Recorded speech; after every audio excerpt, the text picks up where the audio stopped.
Good evening, and welcome to the Keplers Literary Foundation virtual space.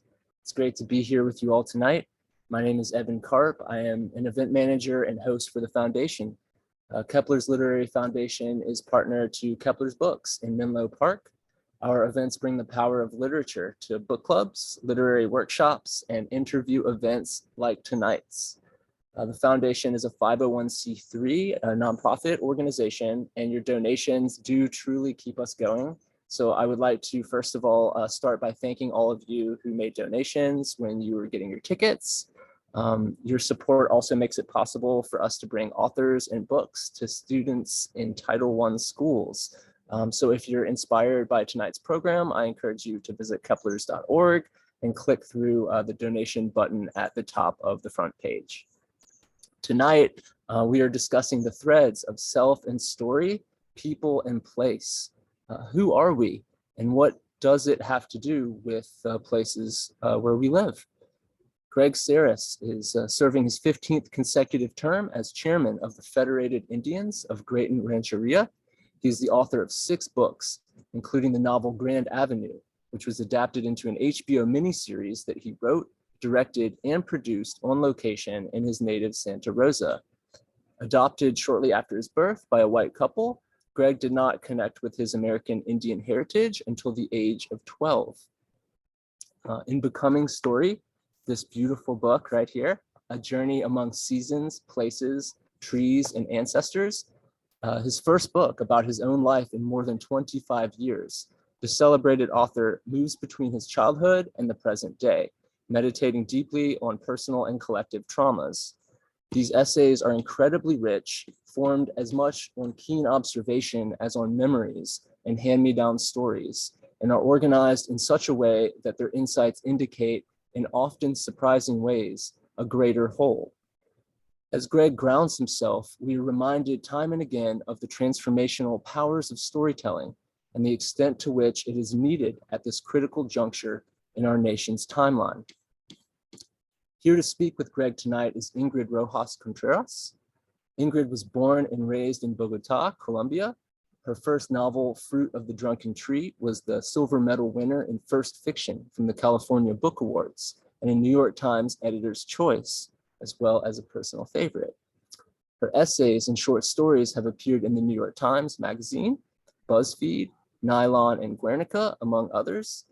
Rojas Contreras has received numerous awards and fellowships from Breadloaf Writers Conference, VONA, Hedgebrook, the Camargo Foundation, and the National Association of Latino Arts and Culture. She is a visiting writer at St. Mary's College and is about to publish in July a family memoir about her grandfather, a curandero from Colombia. It's called The Man Who Can Move Clouds, and you can pre-order it through Keplers this evening. Greg and Ingrid will start things out with a conversation. Then we will go to your questions. Use the Q&A button beneath the video to ask your questions at any point throughout the event, and we'll get to as many of those as we can. If you need to reach a Keplers staff member for any reason, send an email to events@keplers.org, and one of us will get back to you right away. We are monitoring that now and throughout the event. If you have any audio or video issues, try restarting your Zoom first, as we found that usually does fix most problems. But if you still have any issues, please send an email to events@keplers.org. Before we turn things over to Greg and Ingrid, let's take a look at the gorgeous trailer for Becoming Story, which will give you a good feel for the book.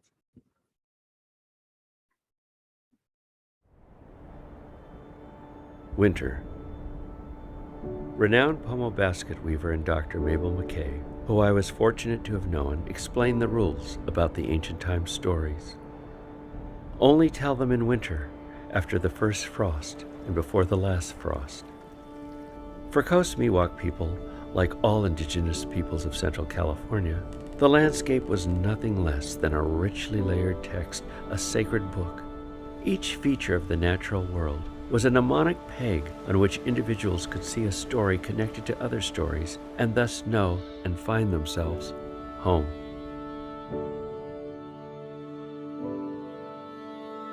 Spring. Mabel McKay, she told me about this too. Coming out time, she said, which is how the season was described quite literally, by many native California cultures. New growth, blossoms, sedge sprouting on creek banks, when, after winter, it is no longer safe to tell stories, not only because you must pay attention to where you are going, watchful for snakes and such, but because you too are coming out, becoming story.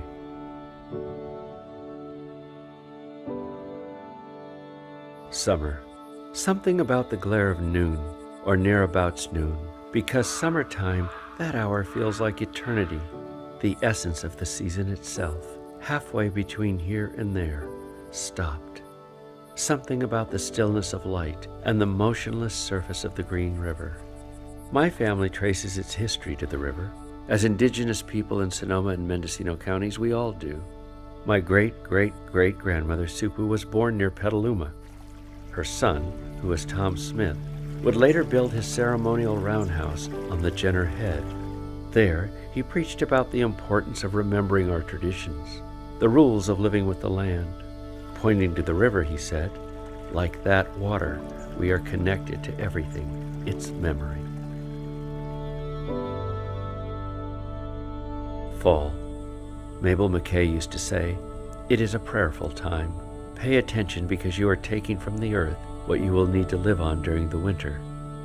I imagine my ancestors hereabouts in this autumn twilight. Men and women sort through a cache of acorns spilled on the ground. Their faces and the rich designs in the upturned burden baskets flicker in the firelight. This is fall. Each story that rises from the landscape takes on its purple hue as far as I can see. The sky, like an upturned basket, reaches to the horizons. At this moment, I could turn it upright and carry it off.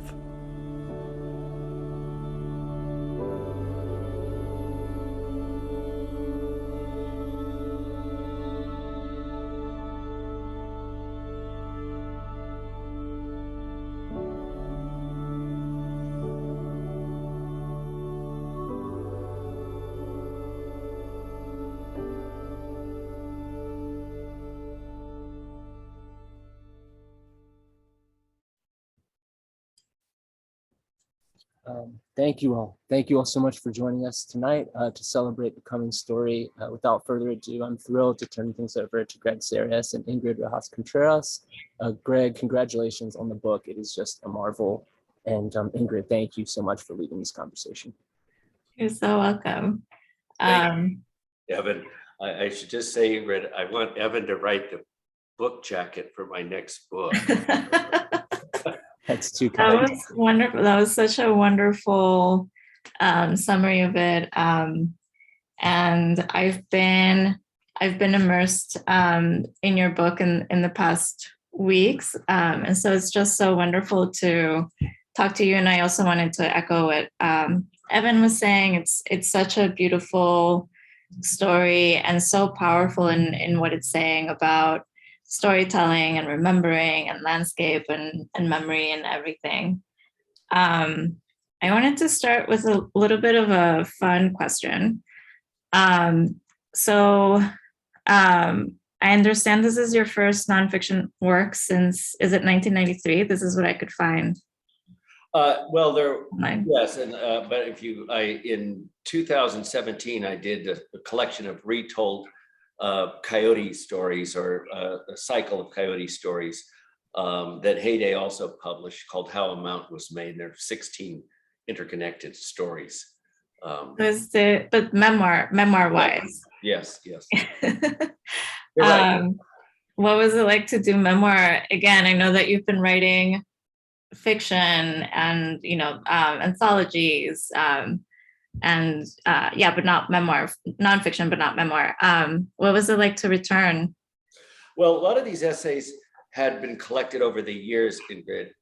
Thank you for asking. I wish I could just tell you that I all of a sudden had this insight, sat down and wrote these things, could give you a good answer. But the truth is, they're essays that have been mostly written over the last 10 years that we collected together. And then Heyday got the idea to collect them in one place, feeling that they would kind of make a whole in some way, echoing the same kind of notions as we said about place and all of that. Because as I was given writing assignments or whatever over the years, Ingrid, I always, I can't think much about a place or even an idea without somehow bringing myself forth as a subject and kind of showing my dialogue with the place, because I never feel like an authority. I just feel somebody that's in dialogue with the ideas and the stories in the place, and I try to transcribe that dialogue for the reader. That's wonderful. That's how I write nonfiction as well. I think I have a hard time not putting myself in it, not because I'm self-centered, although maybe we're all a little bit, but I think it's because it feels more truthful to include the subjectivity and then not pretend that, I don't have a view on it or I'm neutral about it. So I was wondering about the ordering of the book. It's divided in these 4 just gorgeous, very beautiful parts, and there are seasons, places, trees, ancestors.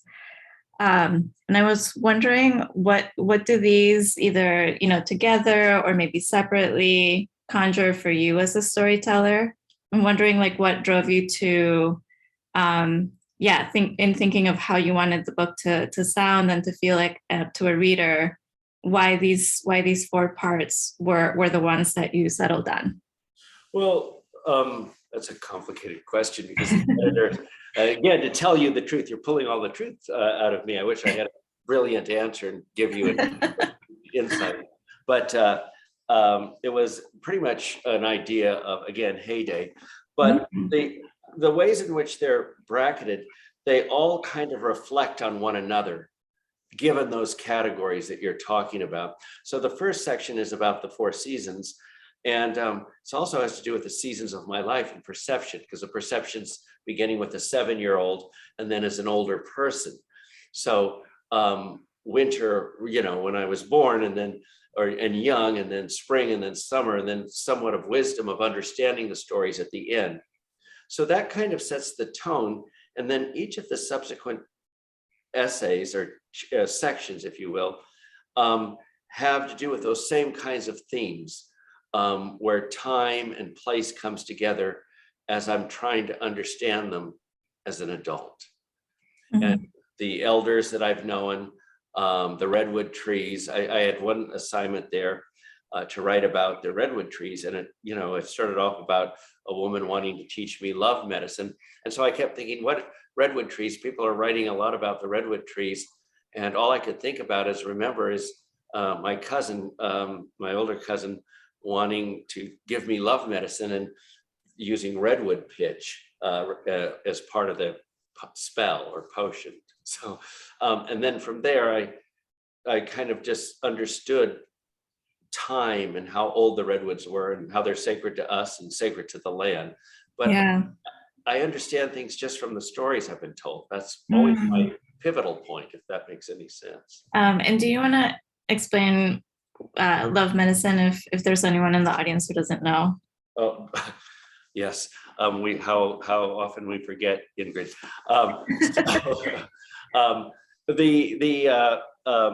The whole notion of love medicine is that we believe that everything there has spirits and songs and so forth, and people can own songs that can charm you or charm someone you want to love,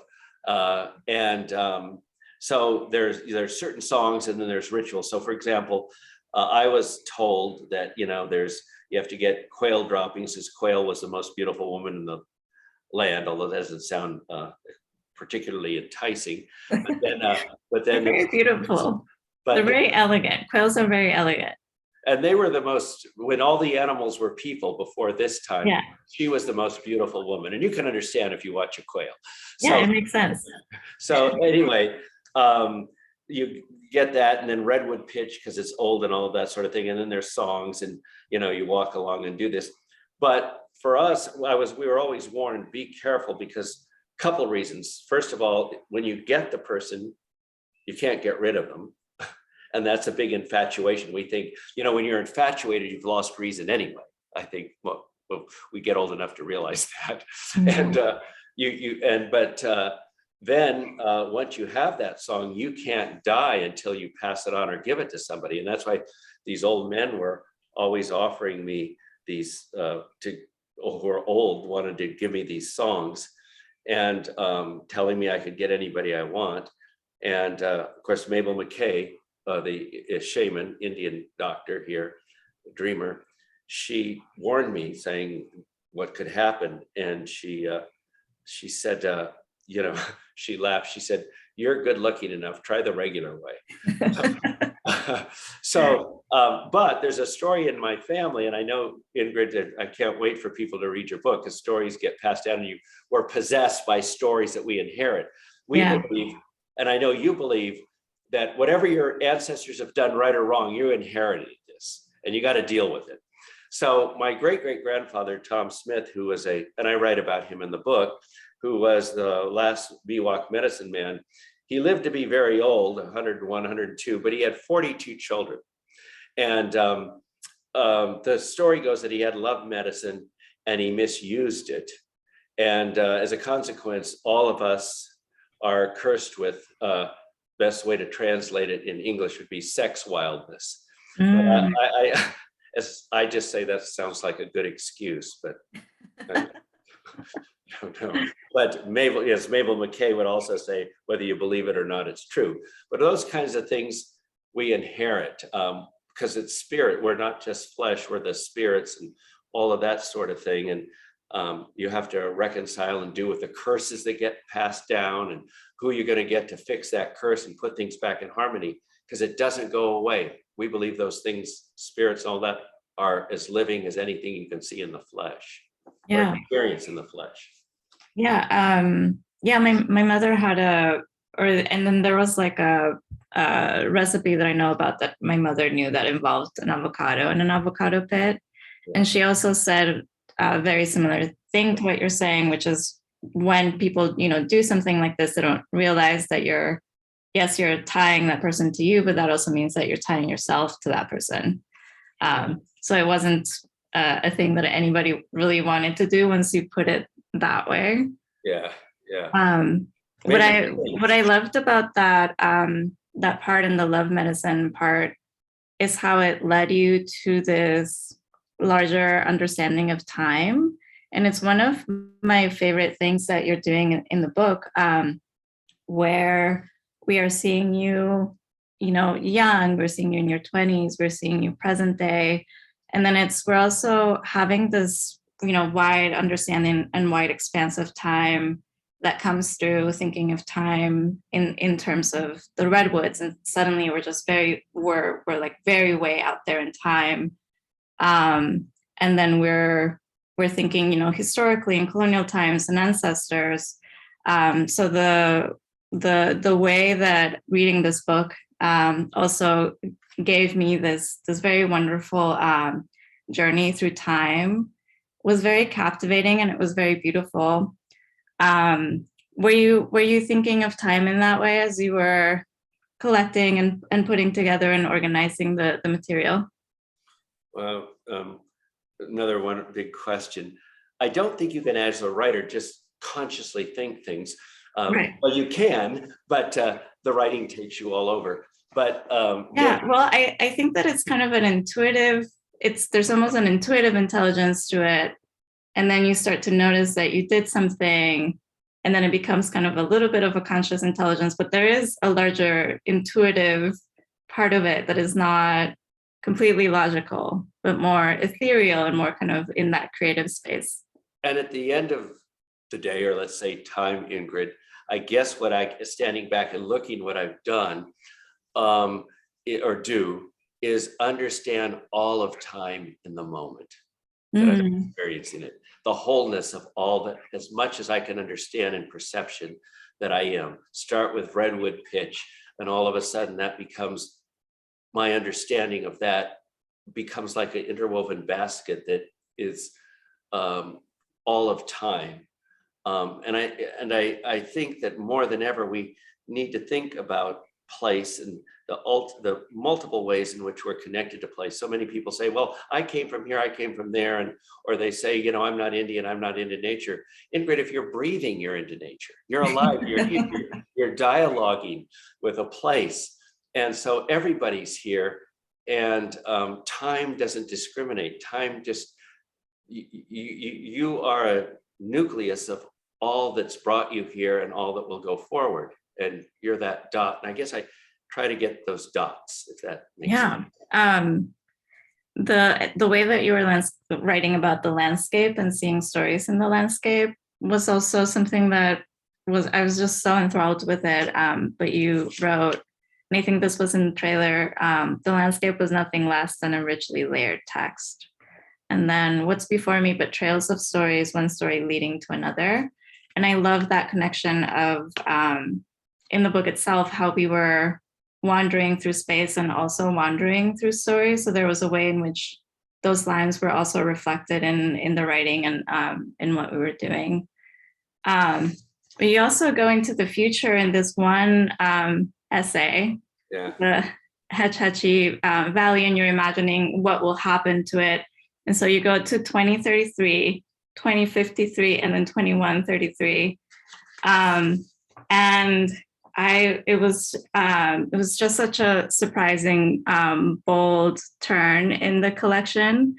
And you were describing this, the valley would be kind of restored to what it would be like, but then it's under this, it's Edenic, but then it's also dystopian, because of how much it would take to kind of control the environment and keep everything as it was. Were you trying to kind of, this is what I read as I was reading that part, what I read into it is that maybe there was like an imagination into the ultimate conclusion of that colonialist drive for purity and untouched landscape and the virgin landscape. Yeah, we can't, again, that's the thing, the colonial mind, even the environmentalists and others, I think, the Western way of thinking, Ingrid, is they're always, what's over the hill? What's next? We got to control this. We got to do this. We got to stop right now.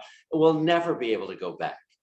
And, they want everything to go back that's not invasive. Well, so many of these people are invasive. There's invasive species in my blood, right? So how do we live here? And the attempt to control things. And I think at the end of that, as I was thinking, if there is going to be a future of any sort, it's going to be understanding that we can't control what is, and that we have to fear and respect what is. Yeah. The Western notion is also now, especially with the way things are going in the world, we have to stop it, we have to control it and all of that. And that we've done it. Yes, we've done it, but the air and the water as living things is coming back and poisoning us. Mm-hmm. It is an active agency. So maybe we ought to start thinking, instead of trying to control or fix things, we ought to start singing and praying and respecting first and fearing its power, because it has more power than any one individual or culture or anything. So I was playing with that idea, I think. Yeah. There's a quote that I wrote down, which is nature's dynamism is beyond our control. Yeah. But I also wanted to read a little bit of this part, because I think it's just so delightful how it goes into this fully imagined future. And it's almost like the irony really drives the point home, because it starts very slowly as like everything is perfect, and then slowly it just becomes more and more dystopian. But I love this part.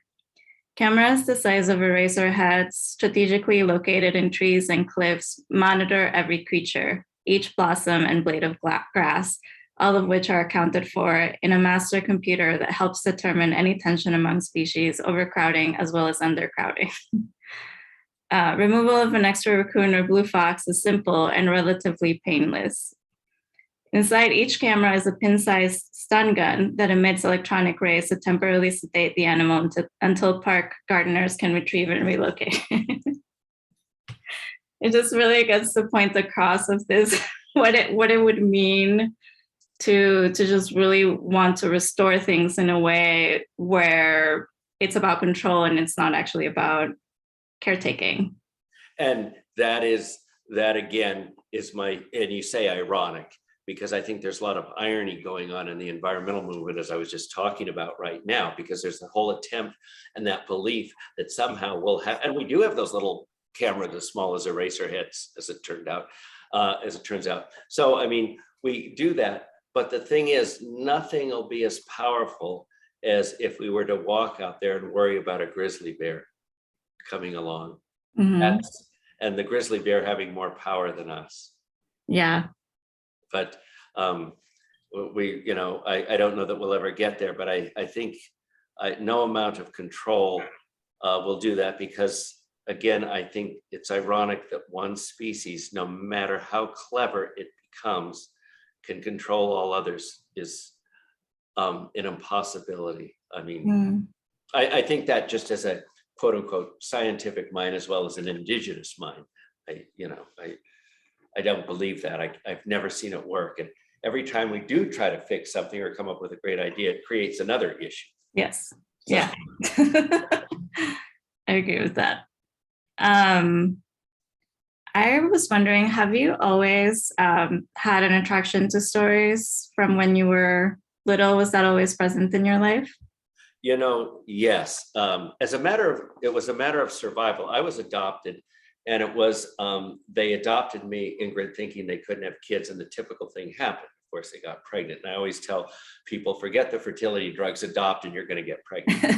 And they, in fact, by the time they got me home, they had they were 2 months pregnant with their first child. They ended up having 3. But the adopted father didn't want me. In those days, they would put the race of the parents on the birth certificate. And for my father, it just said unknown, non-white. And then there was a narrative saying that he was likely Mexican. So until I found out otherwise, I thought I was Mexican. But here in California, nobody knew there were Indians. So many of us have Spanish last names. I mean, my father's last name is Hilario. My adopted father, didn't want me once he had his own, and I was put out on a lot of ranches and farms. And immediately as an adopted kid, I just began telling stories of how I knew people and trying to root myself in place. But I also was so attentive to listening to stories so that I could learn and see how I might fit in to other people, other stories. So almost even before I found out, I grew up among a lot of Mexican people and American Indian people. And as a kid, I spoke Spanish and parts of the Indian language better than I did English, because I was in those families. So, but I would listen. And to this day, when I was very young, I could tell who was related to who and all of this sort of thing. And the kids today, and many people my generation, come to me and ask, now, who was my grandmother's brother's sister's cousin? And I can trace all of that, as I did with the animals. I was on a racehorse farm as a kid, and I know all the horses' genealogies, but you pay attention to the stories. And maybe that's one of the reasons some of the old people took me, because I was vulnerable and able to listen and needed to listen. So I always loved stories. I didn't read a book until I was in 11th grade. I was in juvenile hall and stuff like that. And I remember I wanted to be a businessman and be rich and get back to all the people that, made me pick prunes or pick up dishes in a restaurant and all that. But when you start studying, it is so lonely. You sit in a room with a light bulb and have to start memorizing things. And I started reading stories, reading literature. Of course, the first book I read was The Old Man and the Sea, and I felt sorry for the fish, which is sort of inauspicious beginnings for an English professor or a writer. But in any event, I continued on. But literature reminded me of what I heard on the streets. People talking, people telling stories, people telling me things about themselves. And it just felt, Ingrid, like a natural place to be for me. So that's how it all kind of happened. I just been thinking about this was also in the trailer, but it's a recurring line in the book, what Mabel McKay said, when after winter, there's no, you can't tell stories, only tell them in winter after the first frost and before the last frost. And this idea that you shouldn't tell stories after winter, both because you have to pay attention, but also because you're becoming story. And at the end of the book, you almost ask reflexively, what's a story these days anyway? Like, what's a modern story these days?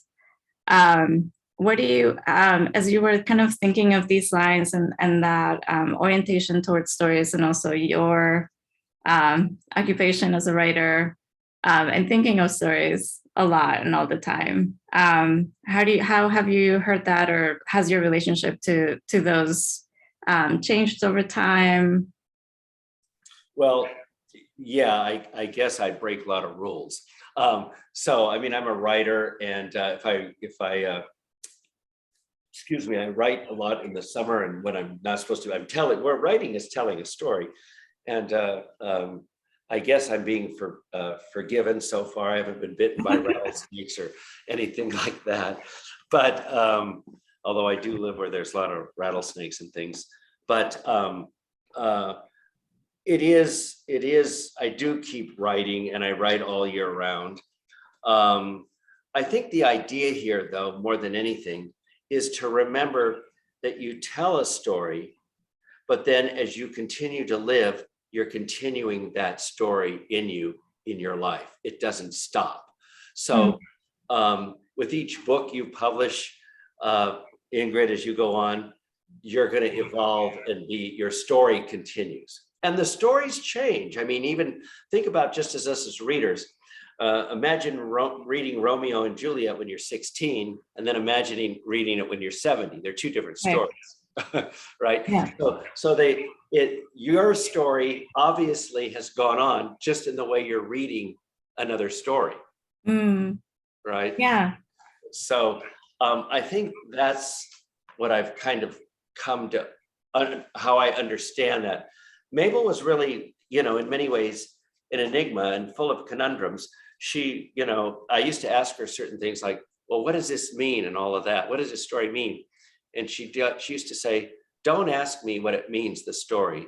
Life will teach you about it the way it teaches you about life. So there's this incredible kind of dialogue. I love that. Yeah. She wouldn't give me easy. She sounds incredible. I was blessed. I mean, I've had some pretty hard knocks, but I also think she put a spell on me. I didn't want to be a tribal leader. I wanted to write more books. I had never been in a casino and all of that. And here I've been a chairman for 30 years. And when I was 19 and having a lot of problems, she pinned a basket on me, and she said, you're going to be a leader among the people one day. And this is going to protect you, and you're going to be able to do good things. And I thought, oh yeah, lady, and the sun's going to come up in the west. But she also said something to me, much like from herself. When she was young, a small girl, and started dreaming and seeing all the diseases on earth, she said she had to learn those things so that she could doctor them and heal with them when she became a medicine woman in her adult life. And I'm drawing an analogy that she didn't necessarily draw, but she said to me at that time, when she gave me that basket, she said, with all that's happened to you, you have two choices. She said, you can open holes in your heart and let hatred and poison go in there, and poison and hate yourself, and poison and hate other people. Or you can use all that's happened to you to doctor and to heal. She said, you've already got hate, try the other. So in my best moments, I think I'm trying the other. Yeah, that's beautiful. I do. I think of it as opening. There's a chance, there's an option of closing when something happens to you. And then there's the other option is to open. And I think the opening you can get so much more out of opening, even if it is harder at times. So much harder. I mean, somebody hurts your feelings, a lover rejects you, and we have all these insecurities to begin with, and you're the attempt to want to prove yourself and be better and all of that kind of stuff. And I'll get back at him or her, I'll do this. And I'm learning now, Ingrid, as I'm getting older, just today, certain things happen. let it go, let it go. I don't want to sound like a great Buddhist or something, but it'll take care of itself. It's a hole you don't need to step in. And we go through life, and there's all these holes in the road, and when we're young and so forth, we step in every one. So now I'm learning how to just walk around most of them. Yeah. As you were talking and telling us about the story lives in you and continues living in you. I was thinking too of like what's the experience of writing a story down, where you kind of like live it again, and it once you live it again, then it just becomes also a slightly different story, only because you've taken it out of time, and then you start to kind of shape it, and it starts to become its own thing. So you do have a different journey in that too.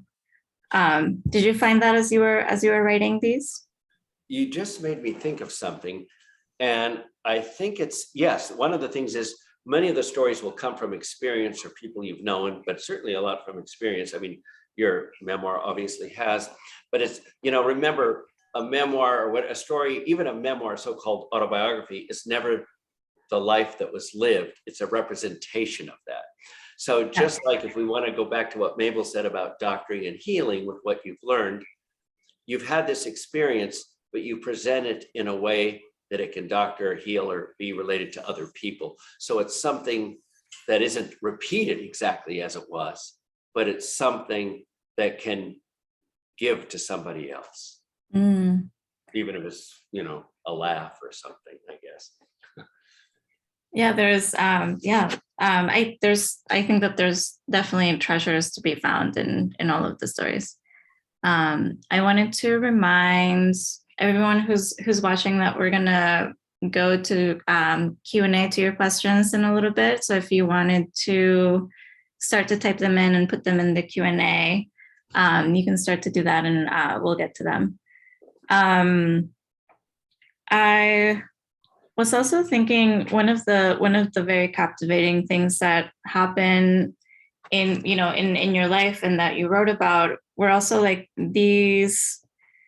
You describe time as like a web of history, and there were so many things that I was thinking about in relation to that, and it had to do with before you knew of your heritage, you had relationships with people, you had a crush on someone, and it turned out that you were connected. Came from the same tribe. So you had, and I just loved that there was this, even if you didn't know that you were, with your people, even if you didn't know that at the time. And I just loved how beautiful that was. And I was also thinking about history and the way that it carries over. And you have this gorgeous line that you wrote here. History, it's no less tangible, palpable than that grandmother under whose care you found yourself. In a kitchen you have known all your life, with its familiar smells and colors. This grandmother sets a plate of warm tortillas on the table with a bowl of chicken soup and says, "Eat." This is not really a question, but more of, I was just admiring the long view of history that this book takes, both on a personal level and just a historical level, and thinking about Uncle, as well as, is it Maria Evangelist, who was human there? Yeah. And just, the way that was carrying over into the present was just so beautiful to read about. Well, thank you. And again, so many of those things like Maria Evangelist and those things that we would talk about, and an old uncle and those things, you witness, as you have, and I can't wait again for people to read your book, you witness these things, and or maybe do you want to fill people in on who Uncle and Mary Evangelist? That's good. Yes. Thank you. Thank you, Ingrid. I presume things. When you write things, you presume that everybody's written it. Yes, Maria Evangelista was, as far as work, no, the last human bear. We believe that everything in nature had power, and if you violated anything, it would come back on you and so forth. And the human women, and there wasn't rape here because women were considered the most powerful. And if you did something to a woman, she had power. Other things, somebody in your family might drop dead the next day. But the most powerful of the cults, the secret cults that we had, were the women's grizzly bear cult. And so Maria Evangelista, as we heard, and the stories were told, was the last. And she was taken by these twin sisters in Sebastopol and abducted. And the strange irony is that I would always hear these stories about her, Ingrid, but then I'd see her at Mass on Sundays. And as a child, she went there and she looked just like your grandmother or my grandmother. She had the dyed coiffed hair, and, you know, she was a grandmotherly older lady. And yet we all knew these stories about her, and people say, don't touch her, don't say anything bad to her, because at night she, you know. So we heard all of this stuff, and I didn't witness anything with her, but old uncle, on the other hand, who was in the family I stayed with for a long time in South Park, which is the poor part of town, a lot of Indian, and all the poor people lived sort of together, the brown, the black, the poor white, the Indians in South Park. And he was there, and he was what we call the last of the hand-down doctors. It was very interesting because in your book, you talk about the difference between the indigenous and the latter ones, you being more improvisational, I think was the word you used. Mm-hmm. And here, this is a kind of a trained tradition and handed down in this case. And he was the last of the old kind of what we used to call, Mabel would say, they could heal you or kill you. And so you could hire them to do whatever. But he didn't eat meat, he didn't have sex, and he was a heavy set, older pomo man who always looked kind of like Smokey the Bear, and he wore a hat and a suit even on hot days.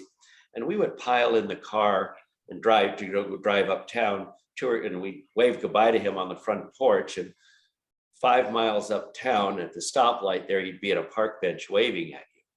And so he could move around very easily. And I also had watched him in the backyard with burning hot coals in his hands, seeing the future.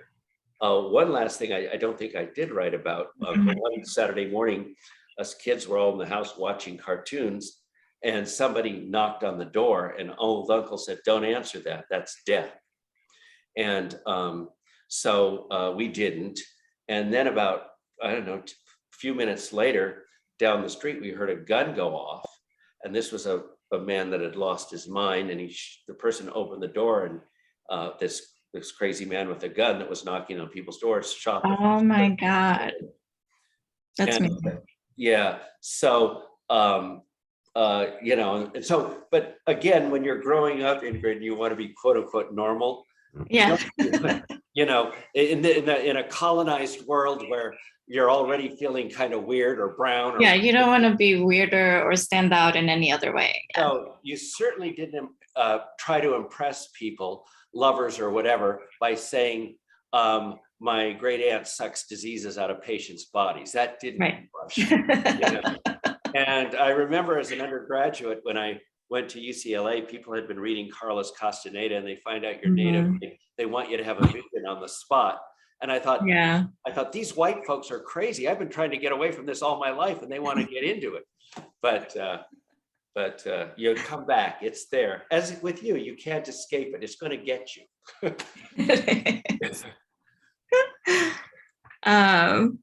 I love that so much, and that's I love stories like this, and we have so many in my culture too. And then there's a family of things that can't be explained, and then it's why they make sense, and it's why it's living in that worldview, I think it's just like the best storytelling environment ever. It's just a beautiful, interconnected, it includes all of time. It's just it's a wonderful thing. And I'm so glad and happy that you wrote this book. Well, thank you. And, you and I both have read a lot of what I used to, Garcia Marquez and all this, and the professors would always say magical realism. And I don't, what the hell's so magical about this? Right. This is all, Mabel McKay used to say to me, there's no such thing as imagination. And I didn't understand. And I heard some voices talking to me, and I thought it was my natural mother who passed away. I can relate to this little anecdote. And I said, Mabel, could it be real? Is she really there?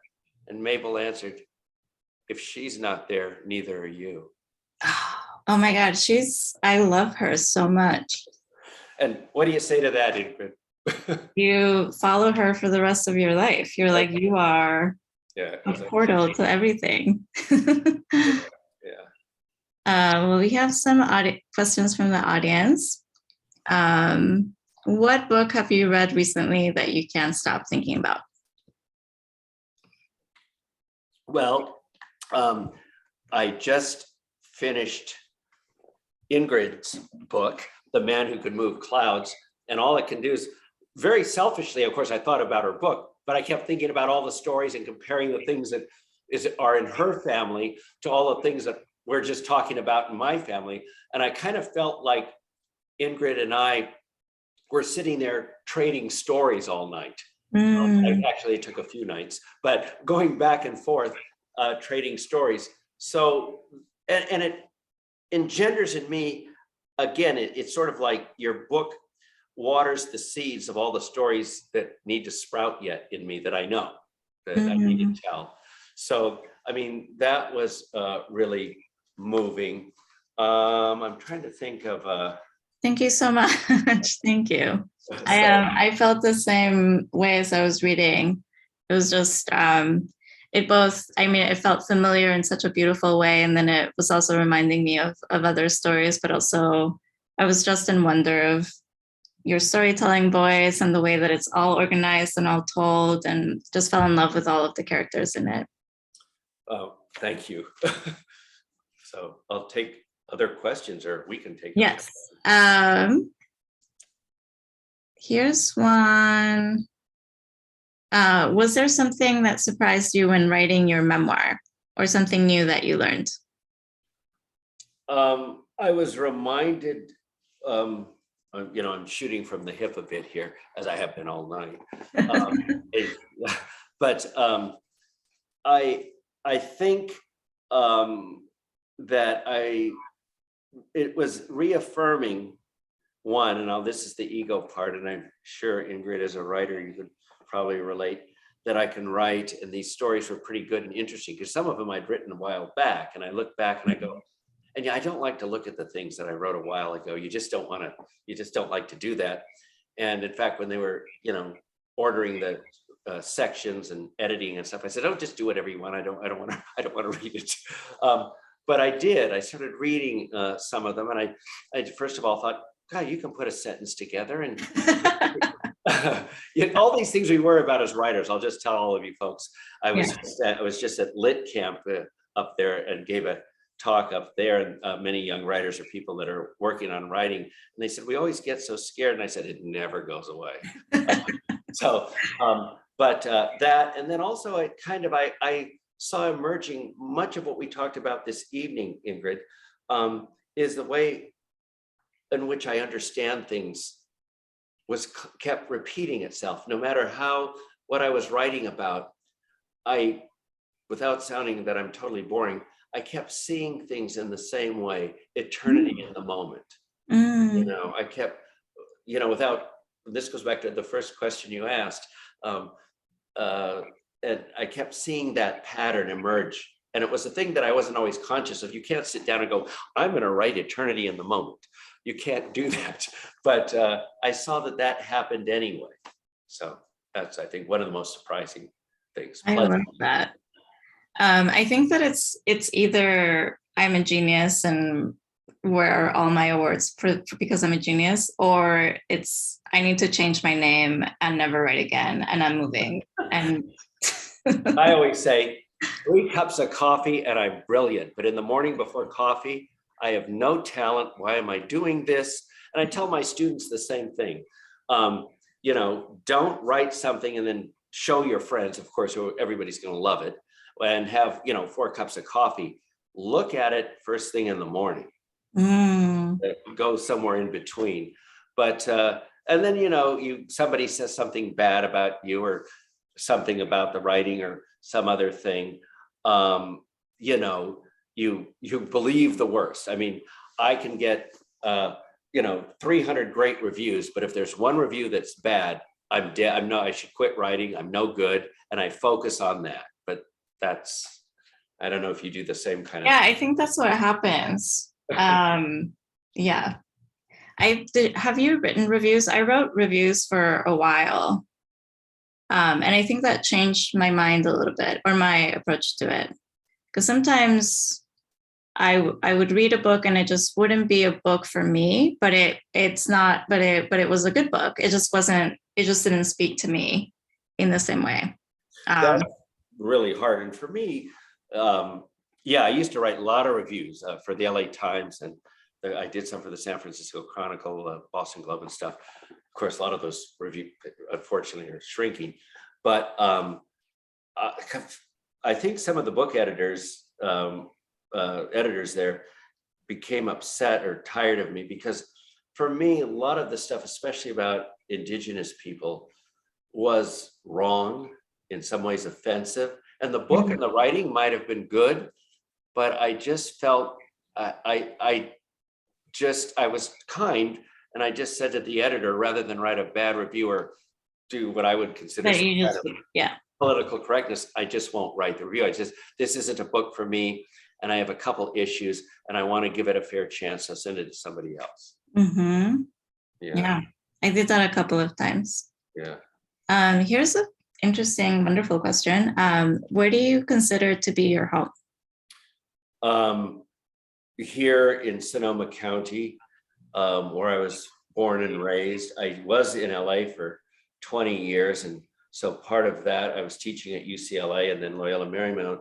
And so LA is somewhat, but I really can't go back. But as much as and I'm a kind of guy, I admit that I like theater, I like art and stuff like that. And I'm an egghead, basically. Sometimes when I was a kid, Ingrid, and to whomever asked the question, I was going to get out of Santa Rosa and never come back. But again, I think Mabel McKay hexed me, and I came back and got the tribe restored, wrote a bill through Congress, and all the rest happened. But I am home here, and because everywhere I go, I see stories. Every other place I go, I'm interested in hearing the stories, but they're not in me already. That makes sense.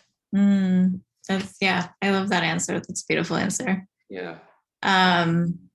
There's a question about audience. Were you thinking of an audience as you were writing the book, like as you were writing the stories down? Were you thinking of a specific person who would be reading?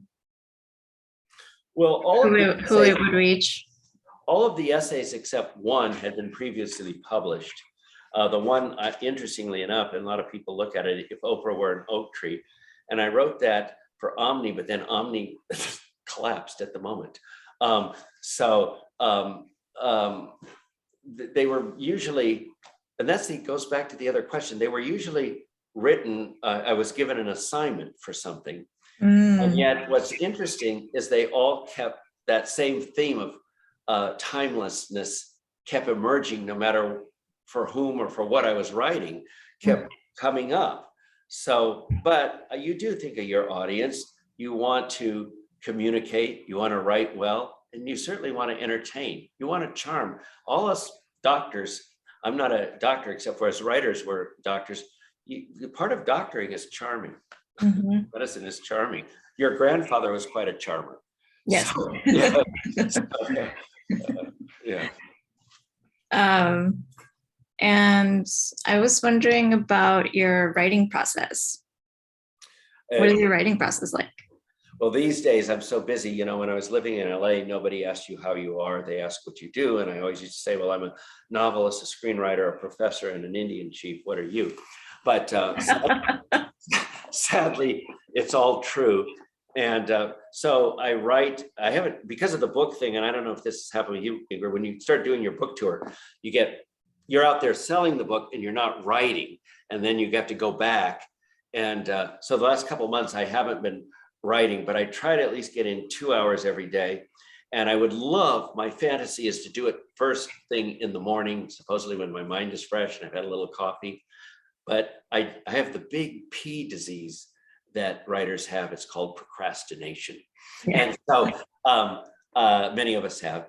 And so what happens, I have a million great excuses. I have a whole tribe to run, a business to run, all of these things. So I keep calling my assistant and saying, what are the messages and all this kind of stuff. And by 3 o'clock or 4 o'clock, the end of the day, Ingrid, there are no messages anymore. And I have nothing to do but have to face that blank page. Mm. Harriet Dewar, a writer from ages ago, said it best. Writing is like being the Acapulco diver. You stand on that cliff and you look down at the rocks and the water, and you don't know if you jump, if you're going to hit the rocks or the water, but you got to jump.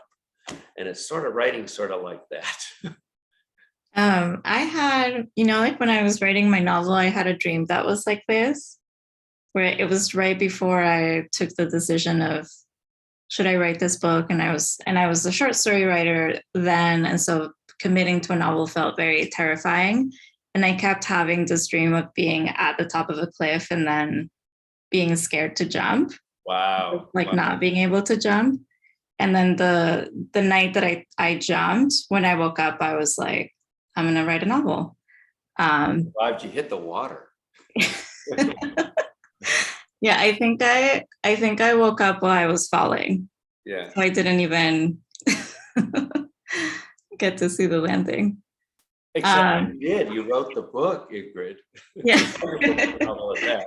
So it's true. I think I found courage in the dream that then allowed me to write it in real life. I think otherwise, you know what I think? I'm no doctor. I think you would have been haunted for that dream eternally. That would be a good short story. Yeah.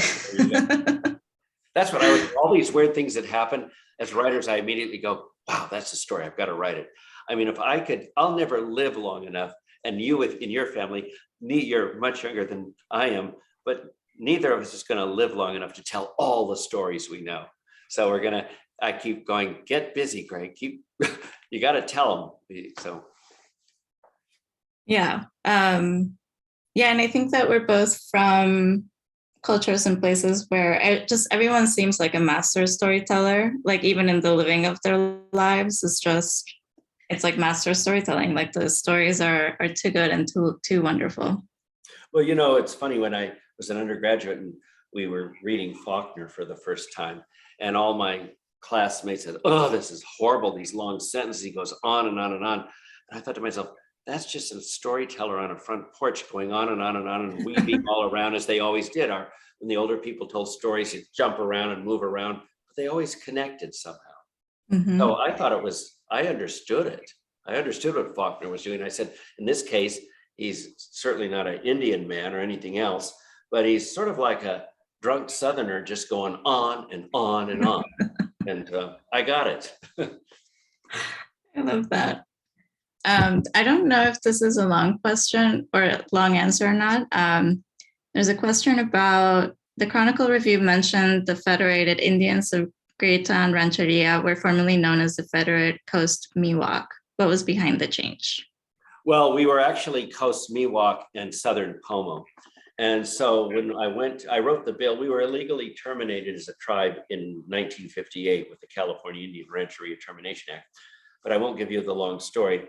And when we came back together in 1992 and began to reorganize, we decided, let's bring all the people who were designees for the original rancheria.